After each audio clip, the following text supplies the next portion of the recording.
আজকের এই পুনর্মিলি ও আলোচনা অনুষ্ঠানে উপস্থিত আছেন নীলফামারী জেলা বিএনপির নেতৃবৃন্দ, ডোমার ডিবলা থেকে আগত নেতৃবৃন্দ, জলঢাকায় বিভিন্ন ইউনিয়ন থেকে আগত বিএনপির নেতৃবৃন্দ ও সকল অঙ্গ ও সহযোগী সংগঠনের নেতৃবৃন্দ, সাংবাদিকবৃন্দ, স্থানীয় অনেক শুভাকাঙ্ক্ষী ভাই ও বন্ধু, সকলকে আমার সালাম, আসসালামু আলাইকুম এবং পবিত্র ঈদ উল আজহার শুভেচ্ছা। হিন্দু ভাইদিকে শুভেচ্ছা।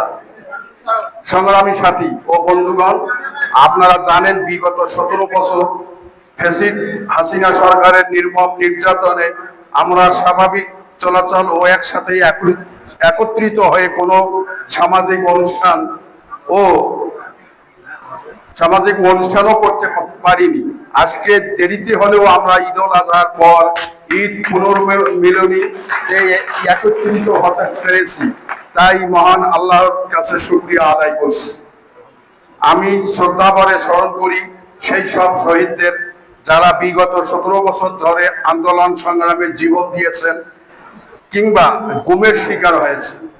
আমি আরো স্মরণ করি জুলাই আগস্টের গণ অভ্যুত্থানের শহীদদের ও এখনো যারা পঙ্গুত্ব হয়ে হাসপাতালে চিকিৎসাধীন আছেন তাদের।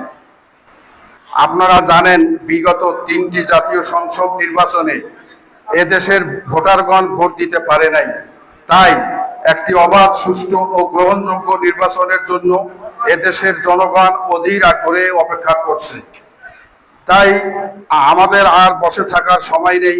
সব দ্বিধাদ্বন্দ্ব ভুলে সাধারণ জনগণের কাছে দেশনেত্রী বেগম খালেদা জিয়া, ভারপ্রাপ্ত চেয়ারম্যান তারেক রহমান, শাহরিন ইসলাম চৌধুরী তুহিন ভাই, সর্বোপরি ধানের শীষের শুভেচ্ছা পৌঁছে দিতে হবে। আসুন আমরা নীলফামারী 3 জলঢাকা আসনটি সহ নীলফামারীর সকল আসন দেশনেত্রী বেগম খালেদা জিয়াকে উপহার দেওয়ার জন্য ঐক্যবদ্ধভাবে কাজ করি।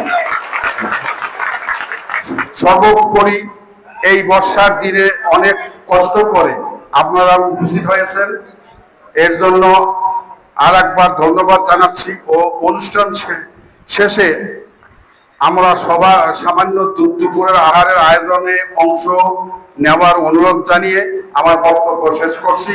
শহীদ জিয়া অমর হোক, খালেদা জিয়া জিন্দাবাদ, তারেক জিয়া জিন্দাবাদ, তুহিন ভাই জিন্দাবাদ।